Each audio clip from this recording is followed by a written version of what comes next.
Hello everyone and welcome back to the good stuff. We are continuing our 1858 match in London between Paul Charles Morphy and Henry Edward Bird. This is the second game we'll be showing, although it's not most likely the second game of the match. As we mentioned, not all games from the match were recorded.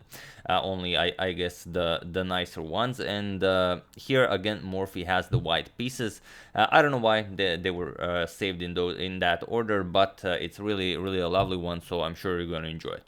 So here, continuing the match with Bird, one of Staunton's opponents, and so far, if Staunton was even considering facing Morphy, the chances of that happening are not increasing. The more and more players that Morphy beats, I don't know. It just doesn't seem like Staunton will get like inspired or maybe get more interested in facing Morphy. But we'll see what happens. We still don't know what's going to happen. Some of you do, but some of you don't.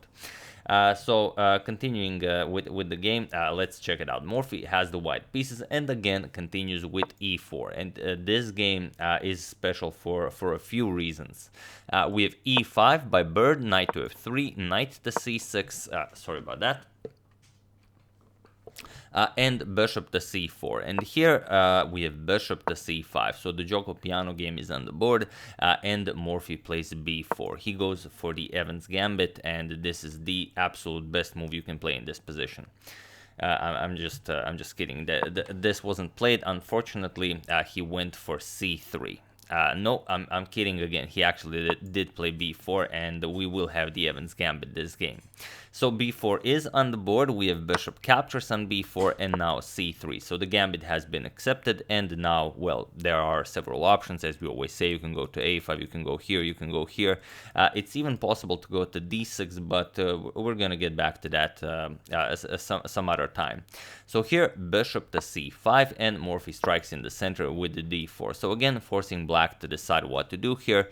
We have e captures and c captures by Morphy. You could also castle, but in those days, I think that mostly white would gambit another pawn. If the bishop retreated on a5, then after captures, he would castle. But here, Morphy just recaptures with c captures on d4, and bishop back to b6. And now Morphy castles. So white sacrificed a pawn. Black has 7 pawns, white has 6, and he's up in development. And black has to decide how to continue development. You can't just play something like knight to f6 because you make it too easy for white. Just e5, and black is already in big problems.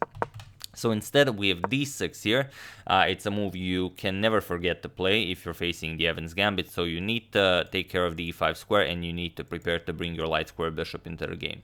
So here we have d5 by Morphy, and now knight back to, not back, but knight to a5, attacking the bishop on c4. Knight to e5 is also playable.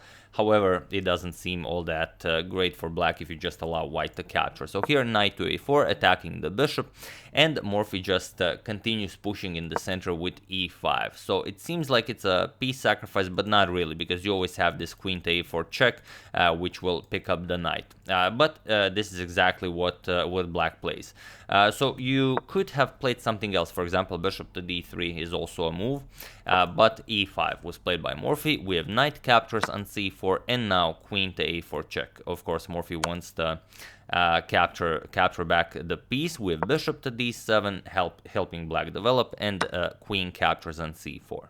And here we have d captures on e5. Now here, knight to e7 is actually what black should play, because white doesn't have a clear way of continuing the attack. You don't really have a way of breaking through. I mean, you could play something like e6, but it's not all that great. Just captures, bishop c6, and next move you're gonna castle, and your bishop pair is definitely fully operational here.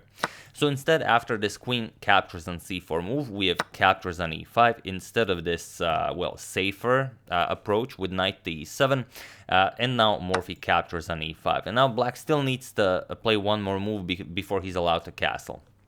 And the problem with a move like knight to f6, then bishop to a3 comes, and you're never castling. It's just completely lost for black. This always runs into d captures on c6 en passant, and after rook to e1, there's just no move for black to play. So instead, after knight captures on e5, we have queen to f6, now with options of black castling queenside. And here bird says, okay, I don't mind you capturing my bishop here. I'm going to capture with the king, bring the rook into the game, and then just play king to c8, and I'm going to artificially castle queenside, basically. So here, Morphy does go for it. We have knight captures on d5, king captures on d5, and now comes queen to g4 with check. And what do you do here? You have to put your king somewhere, and any square other than e8 is just gonna suffer a terrible fate. Because you don't want to go on this diagonal. Bishop to g5 just wins the queen right away. So king to e8, and now comes bishop to g5. And this is a really interesting position because your rook is hanging on a1. Rook to e1, always a possible check. You could try a lot of things. However, Morphy goes for bishop to g5. He offers a full rook here. So can the rook be captured? Well, both long and short answer is no, because if you capture the rook, then you run into rook to e1 check, and there are no moves. The queen slices this way, bishop also covers all of these squares. Your only move is to block or move the king, but it doesn't matter. Whatever you do, now the queen switches sides, queen to b4 check, and the king has no moves. If you block with the knight, it just captures with, continuing the attack. So you could prolong with c5, forcing white to capture en passant, but it's just gonna run into the same defense. So knight e7, queen captures with check, king g8, and now a nice queen sacrifice to finish the game with rook captures on e8. So after bishop to g5, we have queen to g6, just getting the queen out of the way, and now knight to c3. So in fact, the rook was never open for grabbing. And here, black has to decide what to do. You have, very interesting moves like h6. Can you play it? Will you force black to move? Not really, because you always have to keep an eye on the checks, because if h6, you're going to play rook f to e1 check, and after the king moves, then you again have this queen check, and you're not really going to do anything. But black will be able to defend with queen to d6, and this is okay for black, because the queen is nicely protected. You don't have bishop to e7, the knight covers that square. Black is perfectly fine here, but it is a very complicated position, and probably Bird wanted to make it a little bit simpler, so he played knight to f6 instead. Again, you can't capture because the queen hangs, but here Morphy goes rook a to e1. He didn't play rook f to e1 in this case because he wants this rook to keep an eye on the f2 pawn. So instead, rook a to e1 with check, king to f8, and now queen to b4 with check. King to g8, now Bird freed the g8 square as the knight is now on f6, and here Morphy eliminates the defender of the e4 square. He goes bishop captures on f6, queen captures, and knight to e4, bringing the knight into the game. And now queen to g6, just getting the queen out of harm's way, and now king to h1. An important move to play because the bishop slices all the way here, and you want to start playing this pawn. You want to play f4, f5, and maybe even f6 at some point. So here h5, black does the same. Hopefully he can play h4, h3, and queen captures on g2 checkmate, or rather he will force white to defend against such threats. So f4, Morphy continues with his plan, and h4. And now, of course, f5, attacking the black queen. We have queen to h5, and now we reach a very interesting position where the engine is saying you have to play h3. h3 is extremely strong. It's going to be very helpful, and you should play h3. But Morphy doesn't care. Morphy plays whatever Morphy wants. He plays a rook to f4. And now there are some very, very interesting tricks in this position, and black has to be very careful about what he does here.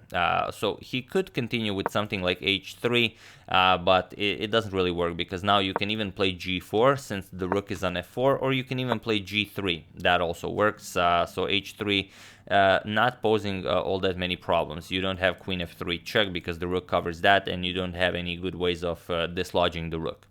So this would be possible. However, there are other moves you can also try. But what you can't play is what Bird played. And here, Bird played f6. Now, I know you guys are already allergic to f6, but you know, he probably thought, yeah, I'm not gonna allow him to play this pawn to f6, so I might as well stop it, and now it's all me. Now I'm just gonna counterattack and crush Morphy, but it doesn't work, and it doesn't work for a very specific reason, so feel free to pause the video and find this winning idea for Morphy while I give you a couple of seconds. So for those of you who were able to do it, congratulations on punishing this f6 insolence idea. And for those of you who just want to enjoy the show, it's knight captures on f6 with check. And this is beautiful because the king and queen are in check. And you can either move the king and, well, lose the queen, or rather, even if you move the king, it's just queen to e7 checkmate. You don't even have to worry about capturing the queen, the knight, and the pawn, guard against any escapes. So g captures on f6 is the only move, and now rook to g4 with check. So you don't really have any options here. Again, if you move the king, it's just checkmate, so you can't allow that. Here, Bird decides to give up the queen. So queen captures on g4 was played, and now, of course, queen captures on g4. So queen captures on g4 and king to f8. And now, okay, you do have two rooks and the bishop against the queen and the rook, so it might be playable if the position was active for black. However, your king is wide open and your rooks are completely useless, not even connected. So here, rook to e6 by Morphy, trying to make quick work of his opponent, but not a lot for Bird to do. He tried rook to h6, now guarding the f6 pawn, but it's just queen to f4. Attacking the rook, and the rook can't really move from there because, well, you're going to lose this one, and all the other squares are covered. So king g7, only move that guards the rook, but now comes rook to e7 check. And it was in this position on move 31 that Henry Edward Bird resigned the game, as there is nothing more to be done here. Why is this so? Well, after you play a move, you can't really play any move because the rook is hanging, so maybe a counterattack attacking white's rook. Now the problem is that white can play any moves. He can just move the rook, and then this rook is still under attack. He can even play the very attractive d6. It's a wonderful idea because the rook is hanging and you don't really have a move here. If you capture here, you can just play this. The black rook is still hanging, and once you move it, then it's just game over. You're gonna capture here with check, king g8, queen e6 check, and now it's mate in one. King has to move. The entire 7th rank is covered, and now queen to f7 will be checkmate. So yeah, of course, Bird saw all of this, and after rook to e7, he resigned the game. And yet another victory for Paul Morphy, who, after crushing every opponent he faced so far here in London, is doing excellent and is currently on a 100% winning streak against Henry Bird. So we'll see how the match continues, but so far it's definitely all Morphy, and this was, the first game Bird had a bit more chances, but here he did hold his own, but you know, after some point he just fell apart, and in that regard he's not much different than every other opponent Morphy faced so far. So yeah, that's the game. I do hope you guys enjoyed it. I would like to thank Warren Evans, Olympia Urkan, David Kimura, Sasan Banava, and Andrew Hines for your contribution to my channel. Thank you a lot. I really appreciate it. As usual, you can check 2 of my previous videos here. Thank you all for watching, and I will see you soon, continuing the Morphy saga, checking up on your wonderful suggestions and whatever else happens in the chess world. So thank you all. I will see you soon, and have an excellent rest of your day.